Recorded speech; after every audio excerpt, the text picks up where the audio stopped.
Why People Are Drawn to Fear-Based Religious Systems, a Social Psychological Perspective.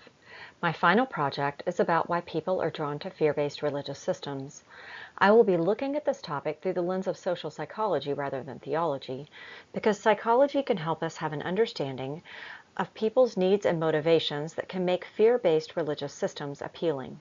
When I use the term fear-based religious system, I mean systems that emphasize black and white thinking, in-group versus out-group thinking, obedience, certainty, more rigid understanding of right and wrong, and harsh consequences for stepping outside of group norms. While these systems are presented as loving and protective, the type being discussed in this project are operating through fear and control. My goal here is not judgment, but to help explain why these systems are so appealing, because they can feel stabilizing and safe for some people, and also to show how they provide a way to meet the needs that every human has. Needs like belonging, certainty, and security are universal, and fear-based religious systems appear to provide a clearly lit path toward having those needs met, hence their appeal to many. The topic of fear-based religious systems can be easily misunderstood because it is very easy to assume that people join them or stay in them because they are irrational or naive. But social psychology tells us that these systems often meet genuine psychological needs, though not always in healthy ways. People may be temperamentally inclined toward authoritarian systems, or they may be conditioned that way because of childhood or other life experiences. Times of personal or societal anxiety and instability can also cause people to turn to rigid systems for assurance and belonging. Fear-based religious systems provide simple, systematic, and concrete answers to the complex questions that uncertainty can throw at us. By framing this from a social psychological perspective, we can be more compassionate and have a more nuanced perspective of those who choose to find their answers in fear-based religious systems. Instead of asking, why would anyone choose that, we can instead try to understand how such systems provide clarity and belongingness for people who might struggle in more unstructured environments.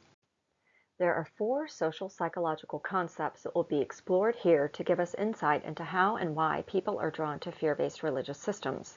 One is the need for cognitive closure, which is a dislike of ambiguity and a draw towards certainty.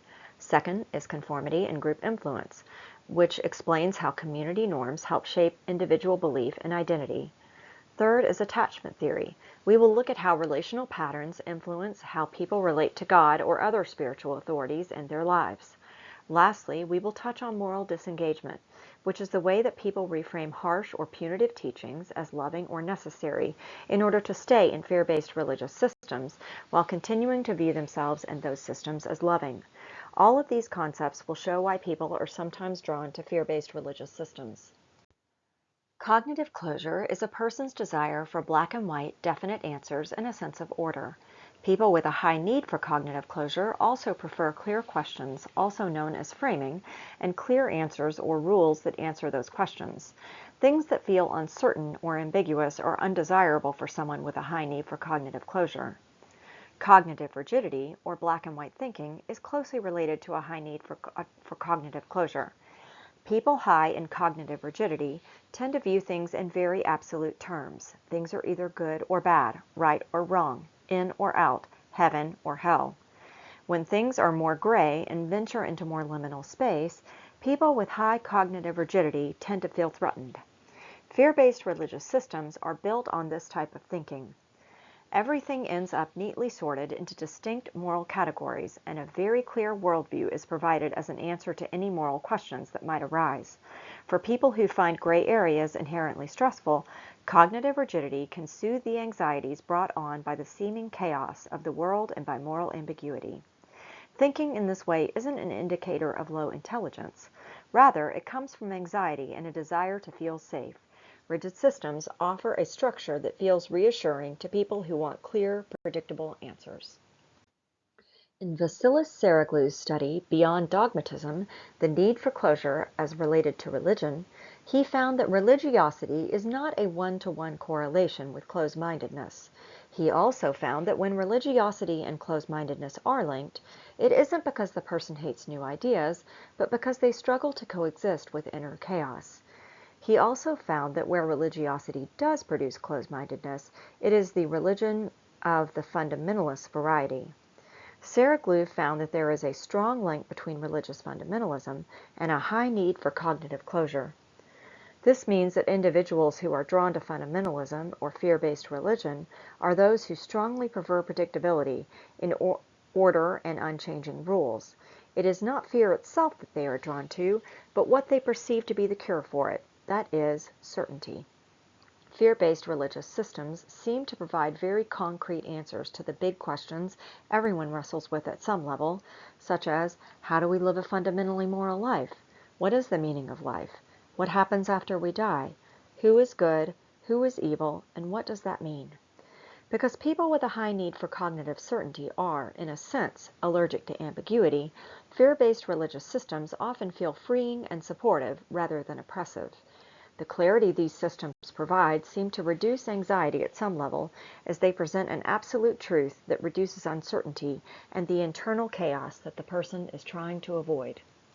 Conformity is changing behavior or beliefs in order to match a group in order to belong, known as normative influence, or because we trust that the group knows more than we do, known as informational influence. In controlling rigid religious systems, conformity is often tied to a group's very identity and survival. Authoritarianism is related to conformity. More specifically, right-wing authoritarianism or religious authoritarianism involves three things. 1. Submission to authority figures. 2. Aggression toward those who are perceived to be outside of the group or dissenters. And 3. Strict adherence to conventional norms. People who are authoritarian thinkers tend to prefer strong leaders, clear hierarchies, and a strict enforcement of rules. The thinking goes that such things are required for order and moral purity. Conformity and authoritarianism go hand in hand. Strict norms are set by those with authority in the group, be they people or texts, and members strive to conform to these norms so that they don't lose belonging, identity, and the sense of moral rightness that is derived by following the rules. The ASH study is a well-known study that asked participants to compare lines on a card to say which lines matched a standard line in length. Unbeknownst to the participants, the other group members were trained collaborators who unanimously gave incorrect answers. The study was an attempt to see if people would conform to group norms in the face of incontrovertible evidence, and found that 75% of the participants conformed at least once, with an overall conformity rate of 32%. An online ASH-style study found that participants who scored high in religious fundamentalism were more likely to conform to wrong group answers than those who were simply religious. The implications of this are that fundamentalism makes people more sensitive to group norms, particularly when the group highly values obedience and unity. Conformity, then, protects belonging because agreeing with the group signals loyalty, and the group provides an individual with a sense of purpose, identity, and community.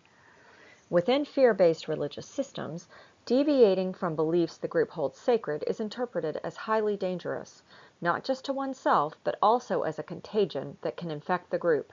People are naturally wired to fear rejection and punishment, and the added layer of fearing divine displeasure can provide a powerful incentive to align with group expectations, even if there is psychic uncertainty and tension. In this way, we can understand conformity to these systems as a strategy for social survival. Attachment theory is a way of understanding how our early relationships and experiences can shape our expectations and behaviors in adulthood. There are three basic kinds of attachment: secure, anxious, and avoidant. In a study by Cohen-Zimmerman et al., attachment was looked at through the lens of religion and spirituality in an attempt to see if attachment styles within human relationships translated to spiritual relationships. Secure attachment develops when caregivers are attuned, responsive, and consistent. It leads to trusting, stable relationships later in life. Anxious attachment happens when caregivers are inconsistent in infancy and childhood. It leads to a fear of abandonment and a persistent need for reassurance. Avoidant attachment comes about when caregivers are distant and rejecting. This leads to hyper-independence and avoidance of closeness and intimacy in later relationships. Understanding how attachment relates to the spiritual and religious parts of people's lives can help us to better understand how people relate to religious authority because of their past emotional history. According to studies, secure attachment predicts a more stable, positive relationship with God, much in the same way that it predicts a more positive, stable relationship with other people, while anxious and avoidant attachment styles predict less stable spiritual connections. Fear-based religious systems appeal to people with anxious attachment like this: God will continue to love me as long as I follow these rules. In spiritual and religious contexts, anxiously attached individuals tend to cling tightly to strict rules to ensure that they are in the in-group with God. The absolute clarity of a fear-based religious system creates a sense of safety and stability. People with anxious attachment were the most likely group to participate within fear-based religious systems. For people with avoidant attachment, the appeal is different. Duty-focused religion and strict rules enable them to engage with God in a way that doesn't require the emotional vulnerability and the closeness that feels so threatening because of earlier life experiences. It sets up a relationship that is based on obedience rather than intimacy, which feels far safer for avoidant individuals.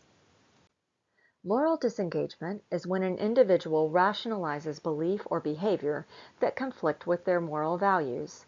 Within religious systems, this could look like reframing harsh or punitive teachings as loving correction or understanding exclusion and rejection as protecting the flock.